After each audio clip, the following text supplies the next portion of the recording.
Hoy en mi calle están con clasicazos como Obsesión o Ella y yo. No sé si los escucharéis de fondo, pero si es así, lo siento, es una banda sonora extra que tendremos. Pero bueno, bienvenidos una vez más a Basket 365, soy Denis y en este vídeo vamos a seguir con mi serie de vídeos en las que hablo de mis planes para agencia libre de la NBA para cada uno de los equipos. Y al turno de los Phoenix Suns, que son el equipo número 29, tras esto solo faltarán los Brooklyn Nets y parece que vamos a conseguirlo, falta un día para la noche del draft, o sea que mañana espero sacar el vídeo de los Nets y si me da tiempo un vídeo de posibles robos en la segunda ronda del draft. Veremos si soy capaz y también voy a estar en directo en Twitch esa noche del draft para reaccionar como mínimo a la primera ronda. Os pondré el enlace debajo a mi Twitch si es que queréis verlo conmigo. Pero bueno, vamos a hablar de los Phoenix Suns ahora. Un equipo que ha sorprendido a muchos, han llegado a las finales de la NBA donde cayeron en 6 partidos contra los Milwaukee Bucks. Pero al final se ha notado el liderazgo de Chris Paul sin lugar a dudas, aunque las finales no jugara tan bien. Y va a ser un agente libre fundamental para este equipo, alguien que va a tener que retener. Y si lo retienen probablemente vayan a tener un núcleo muy potente el año que viene también. Antes de nada, si estáis aquí me imagino que es porque os interesa la NBA, así que os animo a que os suscribáis, dadle a like a este vídeo en particular si os ha gustado y comentadme debajo lo que opinéis. Y ahora ya sí, voy a empezar.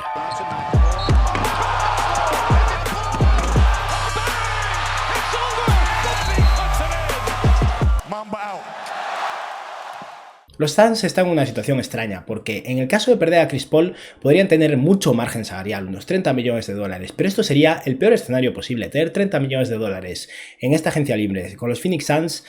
Podría parecer idílico en muchos casos, pero no cuando eso supone perder a Chris Paul porque no van a poder sustituirlo por alguien que pueda mantener al equipo a este nivel. Estamos hablando de un equipo que tiene un núcleo joven con Devin Booker, DeAndre Ayton, Cameron Johnson y Mikal Bridges súper potente y un par de veteranos en Jay Crowder y el propio Chris Paul que han ayudado a que este equipo esté bien balanceado y que realmente funcione. Perder a Chris Paul sería bastante dramático, así que estoy seguro que va a ser la prioridad número 1 de este equipo. Pero vamos a ver un poco la situación salarial de los Suns. Son un equipo que, como decía, podrían supuestamente, hipotéticamente, tener 30 millones de dólares en margen salarial si Chris Paul rechazara los 44 millones de dólares que tiene de cara al próximo año y no renovara con los Suns, que es lo más probable que va a pasar. En caso de mantener a Chris Paul en el equipo no van a tener margen salarial, pero sí que tendrán la excepción de mid-level de 9,5 millones de dólares, la excepción bianual de 3,7 millones de dólares y la mínima del veterano. En lo que respecta al draft solo tienen un pick, la elección 29. Y agentes libres sí que van a tener unos cuantos, pero importantes no demasiados. Ethan Moore, Langston Galloway, Frank Kaminsky, Abdel Nader, Cameron Payne, que es el más importante de estos,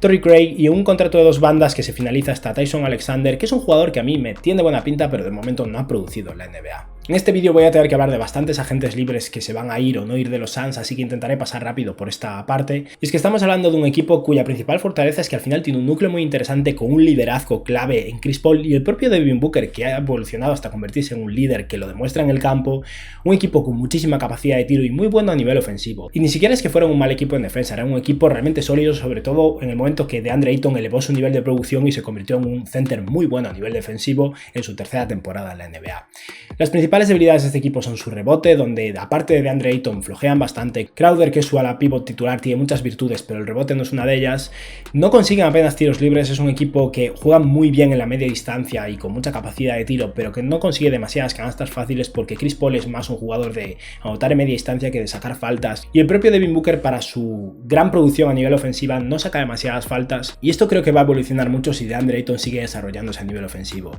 Y la principal debilidad que tienen ahora mismo es su banquillo, dado que su núcleo está claro, su núcleo va a probablemente continuar, pero el banquillo está vacío y tienen poca flexibilidad de cara a rellenarlo. Los jugadores que van a tener en plantilla son Chris Paul si toma su opción del jugador o si renueva, que creo que es lo que va a pasar, Devin Booker, DeAndre Ayton, Jay Crowder, Dario Saric, que se rompió el ligamento cruzado en los playoffs, así que no creo que vaya a jugar en toda la temporada que viene y perjudica mucho la profundidad de este equipo, Mikal Bridges, Jalen Smith, que fue el 10º pick del año pasado y ha resultado ser un completo desastre en esta temporada, apenas lo vimos jugar y estaba sano, simplemente no jugaba, lo cual es preocupante. Cameron Johnson, que fue una elección muchísimo mejor en el draft anterior, un muy buen triplista, bueno a nivel defensivo también, que ha aportado mucho desde el banquillo. Y por último, Jevon Carter, que viene siendo básicamente el tercer base suplente de este equipo y un buen base defensivo, pero tampoco nada destacable. Lo que más necesitan es mantener a Chris Paul, sin lugar a dudas. Aparte de eso, necesitan un base suplente que posiblemente sea Cameron Payne si lo mantienen también, y necesitan un center suplente de calidad, algo que notamos muchísimo en las finales de la NBA contra Giannis Antetokounmpo, dado que en el momento que se sentaba DeAndre Ayton o que DeAndre Ayton tenía problemas problemas de faltas, que es una constante jugando contra Giannis, no tenían nada que hacer contra él. Vamos a hablar ahora de los jugadores de los Phoenix Suns cuyos contratos se terminan y de qué haría yo en cada caso, y quiero empezar por el jugador en contrato de 2 bandas del equipo, el único que tenían, que es Tyson Alexander, un jugador que a mí me gustaba bastante y esperaba que tal vez alguien lo drafteara en la segunda ronda en algún momento, un muy buen anotador en la universidad, un jugador de 22 años de edad con habilidad de crear sus propios tiros, que no ha demostrado nada en esta primera temporada en la NBA, apenas jugó, de hecho como veis las fotos son con la equipación de la universidad, dado que no hay fotos casi con la equipación de los Phoenix Suns, pero es un jugador que todavía creo que puede llegar a ser alguien interesante como tercer guard en una rotación, y por eso creo que debería mantenerlo en un contrato de 2 bandas, dado que no ha demostrado nada para ser un jugador en un contrato regular en la NBA y no creo que vaya a tener tanto mercado como para irse a otro equipo. Y ahora voy a hablar de una serie de jugadores que jugaron más o menos durante la temporada, en general poco, pero que una vez llegaron los playoffs no demostraron nada, apenas tuvieron minutos, y debido a ello yo intentaría hacer borrón y cuenta nueva, porque los Suns ahora están en una posición muy diferente. Son un equipo que han demostrado hasta dónde pueden llegar, y si mantienen a Chris Paul van a conseguir atraer agentes libres por la mínima o cerca de la mínima, que tal vez puedan contribuir más que los que van a perder. Así que Langston Galloway es un jugador que yo dejaría ir. Me pareció un triplista interesante y no ha tirado mal de 3, pero jugó poco durante la temporada, todavía menos en playoffs, o sea que next. Lo mismo para Etan Moore, un jugador que es un poco más grande y un poco mejor a nivel defensivo, pero que tampoco aportó gran cosa, y si no consiguió minutos en los playoffs no me interesa, porque prefiero intentar arriesgarme con otro jugador que tal vez sea lo mismo, pero tal vez me aporte más cuando realmente lo necesite. Kaminsky tuvo su momento en las finales de la NBA en ese partido 6, donde DeAndre Ayton tuvo problemas de falta, salió Kaminsky porque no les quedaba otra, dado que Saric tiene el cruzado roto y no tenían a nadie que emparejar con Giannis, y hizo una labor sorprendentemente bien durante unos minutos, consiguió alguna canasta, no fue un desastre absoluto en defensa, pero ese no es el auténtico Kaminsky, y es un jugador que como tercer center para un equipo es interesante, pero para un equipo como los Suns, que tienen a su tercer center lesionado ahora mismo con Dario Saric, necesita un relevo mejor y tienen que dejarlo ir también. Luego llega el caso de Abdel Nader, que es un jugador que me he planteado un poco más que lo mantengan, porque ha estado muy lesionado, pero en los momentos que está sano es un alero decente a nivel defensivo y con capacidad de tiro, pero creo que una vez más compensa más buscar un veterano por la mínima que quiera conseguir un anillo y tenga esperanzas de conseguirlo en los Suns, que mantener a Nader, que puede ser interesante, pero tampoco me importa tanto para este equipo, y al final ha estado muy lesionado. Con esto ya hemos terminado de hablar de los jugadores a los que yo no mantendría, y Tyson Alexander, al que mantendría un contrato de 2 bandas, y vamos a ver cómo se quedaría el equipo antes de empezar las negociaciones importantes. Es un equipo con Jevon Carter como base titular, o sea que aquí hace falta una mejora claramente, pero luego de las posiciones 2 a 5 tienen a Devin Booker, Mikal Bridges, Jay Crowder y DeAndre Ayton, o sea que como veis el quinteto titular solo necesita un base, o sea Chris Paul,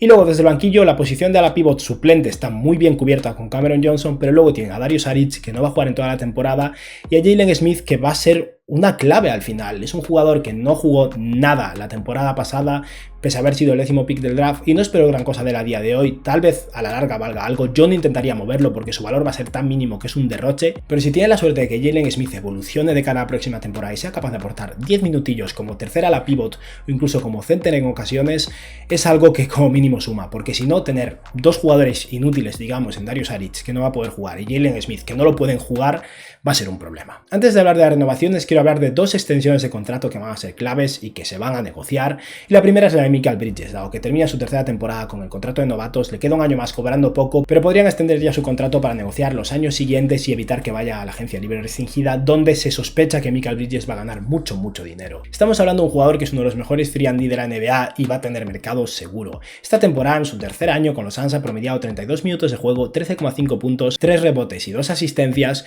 4,4 triples intentados, un 54% en tiros de campo y un 43% desde 3. Y estamos hablando de un jugador de 1,98 m de altura que puede defender de escolta, de alero, posiblemente de ala pivot, a veces incluso a bases, con una envergadura de 2,15 y 24 años de edad. Bridges va a tener mucho mercado y creo que van a tener que ofrecerle bastante para mantenerlo. Yo creo que el mínimo para la extensión de contrato de Mikal Bridges va a ser lo que firmó OG Anunoby el año pasado, que fueron 4 años, 72 millones de dólares. Si consiguieran asegurarlo con eso, estarían muy satisfechos. Creo que más bien tendrán que ofrecerle 4 años, 80 millones, 20 millones por año, y es que creo que al final los va a cobrar. Si consiguen atarlo así, casi mejor, porque se está hablando de la posibilidad de que si sigue evolucionando un poco más, el año que viene acabe cobrando 100 millones en la agencia libre restringida, y sí, es comprometer 20 millones de dólares a Mikal Bridges, pero es un jugador que creo que los va a valer. Y luego llega el caso de DeAndre Ayton, que como primer pick del draft es complicado no ofrecerle un max contract aunque no haya sido un primer pick increíble. Y durante la temporada vi alguna posibilidad de que pudieran negociar algo menos, pero una vez llegaron los playoffs fue muy bueno. Y DeAndre Ayton se ha ganado su extensión de un max contract, lo cual va a hacer a los Phoenix Suns un equipo muy caro dentro de 2 años si mantienen a los dos, cosa que deberían hacer.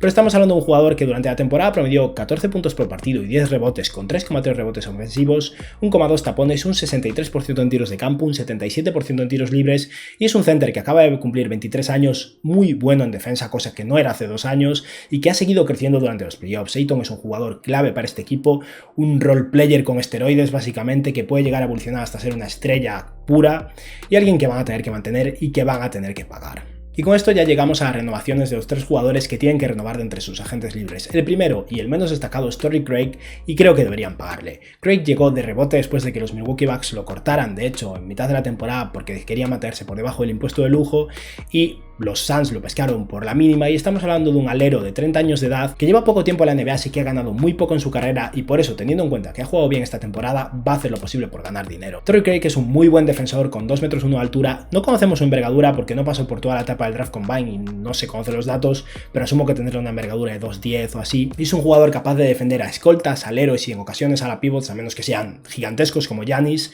que esta temporada con los Suns promedió casi 19 minutos de juego, 7 puntos y 5 rebotes, 1,4 rebotes ofensivos, que es muchísimo para un alero jugando menos de 20 minutos. Se tiró 2,6 triples y anotó un 37% de ellos, lo cual es excepcional para un jugador como Torrey Craig, que nunca ha sido un grandísimo triplista, y anotó un 50% de sus tiros de campo. Craig va a ser un poco más caro de lo que es la mínima del veterano, deberían pagarle más porque va a tener un poco de mercado, y no tienen sus derechos non-birth, así que lo máximo que podrían ofrecerle serían unos 2,4 millones de dólares con la mínima del veterano, pero creo que deberían pagarle con su excepción bianual. Puede parecer bastante, pero 3,7 millones de dólares por un 3&D confiable que puede ser el relevo de Mikal Bridges cuando Bridges está descansando o incluso lesionado, vale la pena. Y ahora nos movemos a uno de los jugadores revelación de esta temporada en Cameron Payne. Cameron Payne es un claro ejemplo de por qué en ocasiones vale la pena fichar un jugador muy al final de la temporada anterior, porque debido a que los Suns ficharon a Cameron Payne justo antes de la burbuja, en el momento final, antes de que se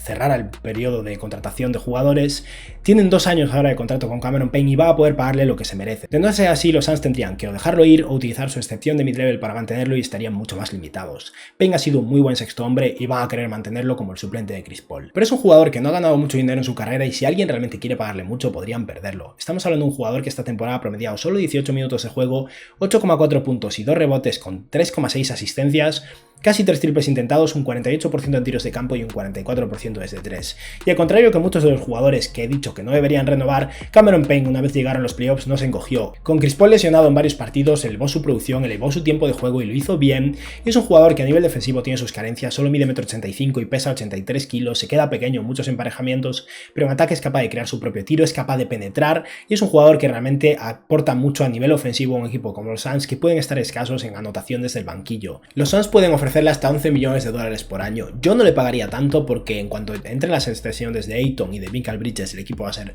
muy caro, pero es eso, si alguien le quiere ofrecer 10 o 11 millones en agencia libre tendrán que perderlo y buscarse una alternativa, pero yo creo que Cameron Payne va a ganar un contrato en torno a los 7-8 millones por año y creo que ofrecerle 2 o 3 años de contrato por unos 7 millones o incluso 8 es un precio justo, es un sexto hombre útil para el equipo que además está muy escaso en jugadores capaces de controlar el balón aparte del propio Devin Booker y Chris Paul al que podrían perder. Y por último vamos a hablar entonces de Chris Paul, un jugador al que realmente no creo que vayan a perder, pero tiene la opción de rechazar sus 44 millones de dólares de año de contrato y creo que lo va a hacer básicamente porque Chris Paul tiene 36 años y esta es la mejor oportunidad que le queda para asegurarse bastante dinero por varios años. Una cosa importante a tener en cuenta es que los jugadores de más de 35 años, y Chris Paul tiene 36, no pueden firmar más de 3 años de contrato. Chris Paul no puede, ni con los Suns ni con ningún otro equipo, firmar por 4 o 5 años, lo cual en cierto modo asegura que los Suns no puedan atarse por mucho tiempo y es algo positivo, porque Chris Paul es buenísimo con 36 años, tal vez siga siéndolo por más tiempo, pero en su tercer año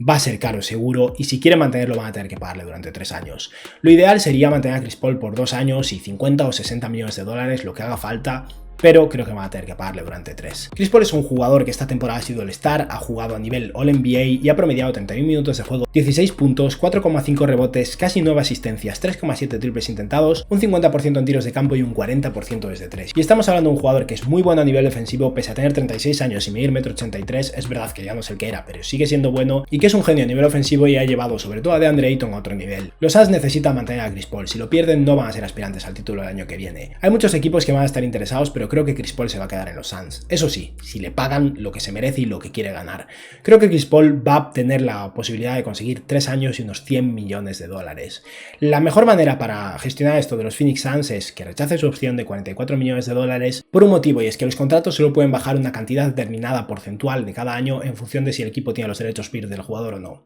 En el caso de Chris Paul, básicamente, si mantiene sus 44 millones de dólares de contrato, el año siguiente solo pueden reducirlo un 8%, lo cual sigue siendo muchísima pasta. La mejor manera de gestionar esto para hacerle un contrato de 3 años justo es, si quiere 3 años y 100 millones, yo creo que más es imposible aceptar, me parece excesivo, tendrían que pagarle 36 millones el primer año e ir reduciéndolo progresivamente. ¿Por qué? Porque lo ideal para los Suns es pagarle más esta próxima temporada antes de que entre la extensión de Mikal Bridges y Dayton. Y luego aún así van a seguir pagándole mucho, pero por lo menos baja unos 3 millones al año en vez de ir aumentando. O sea que la idea sería unos 36 millones y luego 33 y luego 30 más o menos para llegar a los 100, o en el mejor de los casos aceptaría 3 años 90 millones. Creo que Chris Paul no va a firmar por menos y estaríamos hablando entonces de unos 32 millones y medio, luego 30 y luego 27 millones y medio. Esto sería lo óptimo para los Suns. El tercer año de Chris Paul cobrando unos 27 o 30 millones de dólares puede ser una ruina si está muy mal, pero vale la pena. Y es que os voy a plantear las 3 alternativas claras si es que pierden a Chris Paul, porque van a tener 30 millones de dólares en salario y necesitan un base porque tienen a Jevon Carter, recordemos, pero ninguna creo que valga la pena. La primera es Kyle Lowry, que lo quieren todos los equipos de la NBA básicamente, y es un jugador que me parece peor que Chris Paul. Tienen edades similares, es también muy bueno, pero Chris Paul es mejor, y si pierdes a Chris Paul para fichar a Kyle Lowry pagándole 3 años 90 millones de dólares, que últimamente parece que es lo que va a ser su mercado, te estás metiendo en un lío que yo preferiría dejar pasar. Creo que sin Chris Paul no van a ser contenders y para eso mejor ir a por una alternativa diferente. Otra opción es Mike Conley, que yo ni de broma me metería a pagarle 3 años de contrato a Conley teniendo en cuenta sus problemas de lesiones, pero aún pagándole 2 años 50, 2 años 60, creo que los Jazz van a pagarle eso porque sí que no tienen la alternativa de tener margen salarial para ir a por otro agente libre, como ese caso de los Suns, y no van a querer perder a Mike Conley. Así que la tercera opción, la única que veo viable si realmente pierden a Chris Paul, es que sean agresivos por conseguir a Alonzo Ball. Tal vez tengan que enviar a Cameron Johnson en un sing and trade a cambio de Alonzo Ball, por ejemplo, para convencer a los Pelicans de que no igualen. Cameron Johnson encajaría muy bien en los Pelicans. Y al final, si los Suns consiguen a Alonzo Ball por unos 20 millones por año, están tomando un enfoque un poco más tranquilo, con el que no van a ser contenders el año que viene, pero mantienen un buen equipo que va a seguir desarrollándose. No me gusta, debería mantener a Chris Paul, creo que van a conseguir mantenerlo y por eso yo voy a operar como si lo mantuvieran, pero que sepáis que estas son las alternativas y ninguna está a la altura. El equipo, después de renovar a los jugadores que he mencionado, sería básicamente Chris Paul como base titular, bastante mejor que Jevon Carter, con Cameron Payne y Jevon Carter desde el banquillo, y luego los otros titulares serían Booker, Bridges, Crowder y Ayton, como decía antes, y a los suplentes que ya tenían asegurados en Cameron Johnson, Jalen Smith y Dario Saric, le sumamos a Torrey Craig, que como mínimo es un buen alero de rotación.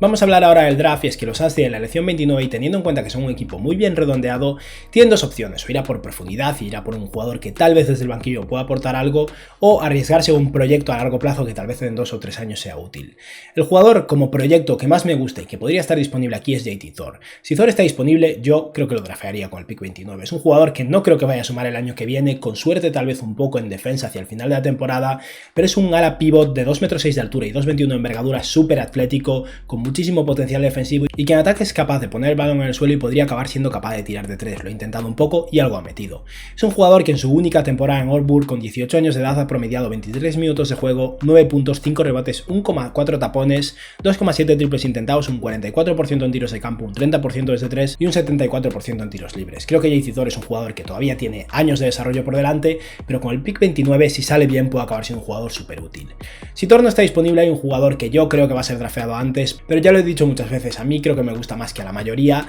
y hay gente que considera que va a caer a la segunda ronda, así que si está disponible yo no me lo pensaría mucho y draftearía a Miles McBride, un jugador que puede parecer un base suplente por su altura de 1,88 m, pero es muy bueno en defensa y con su envergadura de 2,05 y 88 kilos de peso con solo 20 años de edad es un jugador que puede defender a escoltas. Creo que McBride sería un muy buen 3&D, capaz de crear un poco con el balón en las manos, capaz de defender al base o escolta rival y sobre todo capaz de acompañar a largo plazo a Devin Booker cuando la etapa de Chris Paul se acabe. McBride es un jugador que en su segunda temporada en la universidad ha promediado 15,5 puntos por partido, casi 4 rebotes, 4,7 asistencias, casi 2 robos, 3,8 triples intentados con un 39% desde 3, un 42% en tiros de campo y un 81% en tiros libres. No creo que vaya a ser un jugador capaz de contribuir a un nivel enorme en su primera temporada, pero creo que sí que podría aportar algunos minutos, que los Suns no tienen a ningún escolta a día de hoy, así que alguien capaz de aportar un poco en esa posición y de defender, creo que es interesante ya para esta próxima temporada. Un jugador del que espero menos aportación esta temporada, pero tiene más posibilidades de estar disponible en el pick 29 es Jaden Springer. Springer me gusta como proyecto a largo plazo, creo que va a ser un muy buen defensor, un jugador de 1,93 m de altura con una envergadura de 1,98 m,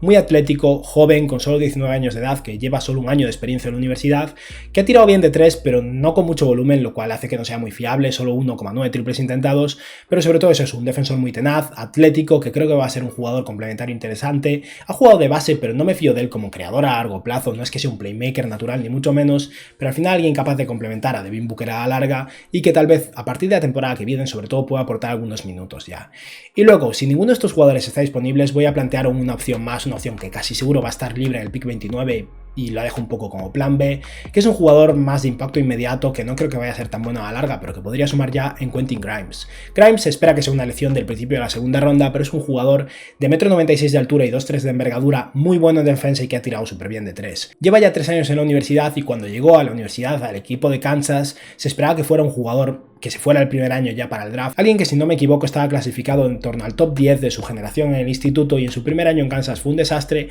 se acabó cambiando a la Universidad de Houston y en 2 años ahí ha ido mejorando progresivamente. Quentin Grimes llegó a la universidad como un playmaker y un jugador capaz de crear por sí mismo y un anotador y se fue reconvirtiendo en un 3&D muy bueno. En su tercera temporada en la universidad, Quentin Grimes promedió en 32 minutos de juego 18 puntos y 6 rebotes con 1,3 robos, 8 triples intentados y un 41% desde 3 y un 78% en tiros de campo. Es un jugador que puede tener un poco de capacidad de creación limitada, pero sobre todo es un buen defensor con buen tamaño que puede defender de escolta o de alero y que puede tirar de 3. Creo que Quentin Grimes podría tener bastantes posibilidades de tener un impacto inmediato y de acabar siendo el escolta suplente de Devin Booker a largo plazo. Y con esto ya dejamos el draft porque una de estas 4 opciones debería estar disponible y vamos a hablar ahora de lo más importante de la agencia libre de los Suns, aparte de mantener a Chris Paul, que es conseguir un center suplente. Va a tener varias opciones porque tiene la excepción de mid-level de 9,5 millones de dólares y creo que deberían dedicar todo o casi todo este dinero a ir a por un center. Si consiguen uno por 6 millones y le quedan 3,5 millones disponibles para otro jugador, maravilloso. Pero si tienen que gastarlo todo, que lo gasten porque es su prioridad número 1. El center que más me gusta para suplente de este equipo y que en general creo que va a tener un mercado interesante, muchos equipos lo van a querer, pero la mayoría por la mínima, y los Suns creo que pueden pagarle más que nadie posiblemente, es Dwight Howard. Independientemente de a quién le paguen, los Suns no deberían ofrecer más de un año de contrato con esta excepción de mid-level, porque a partir de la temporada siguiente los salarios de los Suns van a ser una locura entre Mikal Bridges, DeAndre Ayton, Devin Booker y probablemente Chris Paul, por lo que van a ofrecer en general solo un año de contrato, pero un año de contrato y unos 7, 8, incluso 9,5 millones de dólares si hace falta por Dwight Howard es caro, pero creo que les vale la pena. Estamos hablando de un jugador súper enérgico, muy bueno como center suplente, que se ha reconvertido totalmente y que en solo 17 minutos de juego con los 76ers ha promediado 7 puntos y 8 rebotes, con casi 3 rebotes ofensivos y un 59% en tiros de campo. Creo que Dwight Howard como suplente de DeAndre Ayton, como center enérgico, grande y fuerte, puede hacer una muy buena labor en minutos limitados. Y teniendo en cuenta que Ayton tiene 23 años y capacidad de sobra para jugar muchos minutos, no van a necesitar a Dwight Howard durante tanto tiempo, lo que está bien teniendo en cuenta que tiene 35 años. Otro center interesante que podría estar en el mercado, no dado que tiene una opción del jugador y no sabemos si la va a tomar todavía, es Serge Ibaka. Ibaka tiene una opción por unos 9,7 millones de dólares en los Clippers y si quieren moverse a otro equipo por lo mismo, los Suns son interesantes. El motivo por el que podría querer moverse es porque Kawhi Leonard podría irse, todavía no lo sabemos, y sea como sea, Kawhi Leonard va a tener el ligamento cruzado roto, o sea que el año que viene los Clippers es poco probable que sean contenders e Ibaka tal vez quiere irse a un equipo a cobrar lo mismo y tener más posibilidades de ganar un anillo. En los Suns sería muy interesante, un center con una dinámica diferente, también bueno a nivel defensivo, móvil y capaz de tirar de 3, un jugador que ha tenido problemas de espalda últimamente y eso preocupa, pero que aún así esta temporada con los Clippers ha promediado 23 minutos de juego, 11 puntos y 7 rebotes, 2,8 triples intentados con un 34% desde 3, que ni siquiera está muy bien para Ibaka, es un buen triplista, y un 51% en tiros de campo. Y por último voy a dar una tercera opción, dado que Ibaka me parece complicado, así que si no consiguen a Dwight Howard y no consiguen a Ibaka, que es bastante probable que no pase, podrían ir a por Robin López. Es mucho menos interesante, es verdad, pero es un buen center de rotación, un center grande y bueno a nivel defensivo, que ha hecho bien su labor en los Wizards y no creo que se vaya a quedar en Washington, porque un año y 7 millones, como estaba cobrando este año, o 8 millones, por ejemplo, creo que sería suficiente. Estamos hablando de un jugador que esta temporada con los Wizards promedió 19 minutos de juego, 9 puntos y 4 rebotes con un 63% en tiros de campo y sobre todo buenos fundamentos defensivos y un jugador que sabe hacer su trabajo. Ahora, antes de seguir hablando del resto de jugadores que tendrían que conseguir en agencia libre, quiero enseñaros cómo está la plantilla para que tengáis claro un poco lo que necesitan, porque es bastante lioso en el caso de los Suns. El equipo a día de hoy, después de draftear y de haber conseguido a su center, en este caso he puesto a Dwight Howard, que me parecería la opción ideal,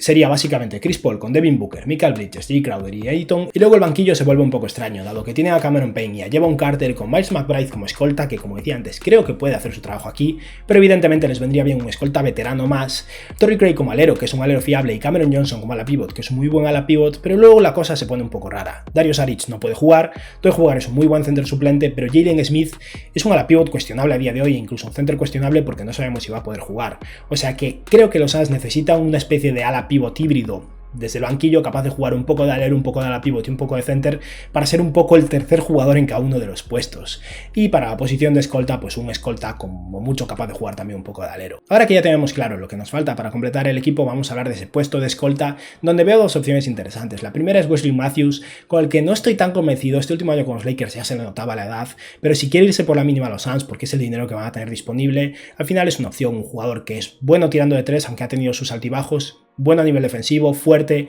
y que puede incluso defender un poco de alero también. Pero alguien que me gusta más, que creo que es fácil que puedan conseguir y que es un eterno jugador por la mínima y que aporta mucha anotación como triplista, es Wayne Ellington. Ellington no va a aportar mucha defensa, es verdad, pero al final los Suns son un buen equipo defensivo y tener la posibilidad de tener a un veterano desde el banquillo muy bueno desde 3, que si tiene el día puede realmente aportar mucho a este equipo, es interesante. O sea que si pueden conseguir a Ellington por la mínima me parecería la prioridad principal. Y ahora vamos a hablar de ese puesto de alero que decía antes, donde creo que necesitan un alero grande capaz de jugar un poco de alero y un poco de ala pivot, porque no me fío de Jalen Smith, y yo he pensado en dos opciones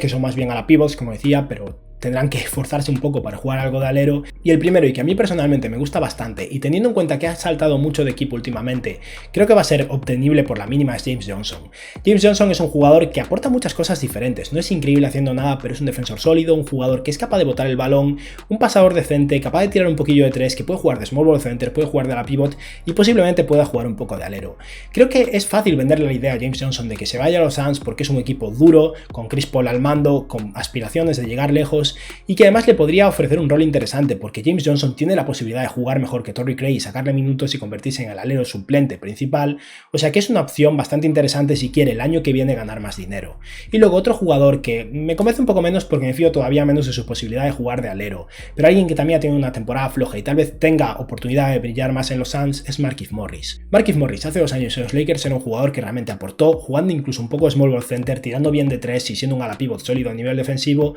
y en los Suns la idea sería similar, alguien capaz de tirar de 3, bueno en defensa y con suerte capaz de defender un poco de alero, de ser el suplente de Cameron Johnson en el caso de que Jalen Smith sea injugable e incluso en ocasiones capaz de aportar algunos minutos de small ball center. Con esto ya hemos terminado mis planes para la agencia libre de los Phoenix Suns. Vamos a ver la plantilla final, que como veréis ahora no es especialmente profunda, tiene bastantes huecos, pero los Suns cuando llega el momento de la verdad en playoffs juegan a 7 jugadores y esto creo que podría ayudarles a tener esa combinación de veteranos y algún jugador joven que pueda a larga aportar, con los mismos titulares que tenían el año pasado en Chris Paul, Devin Booker, Mikal Bridges, Jay Crowder y DeAndre Ayton, y luego en el banquillo Cameron Payne como sexto hombre con Jevon Carter como base de emergencia, Miles McBride como pick número 29 y un buen jugador a nivel defensivo que es capaz de tirar de 3, Wayne Ellington como francotirador muy barato, Torrey Craig como alero defensivo interesante, James Johnson como híbrido capaz de jugar más o menos 3 posiciones, Cameron Johnson como triplista muy bueno desde el banquillo, Jalen Smith como décimo pick del draft del año pasado que no sabemos lo que va a ser, a ver si evoluciona, esperemos que sí, Dwight Howard como center suplente de muy alto calibre y por último Dario Saric, que desgraciadamente si vuelve en la temporada que viene será muy tarde, posiblemente en playoffs,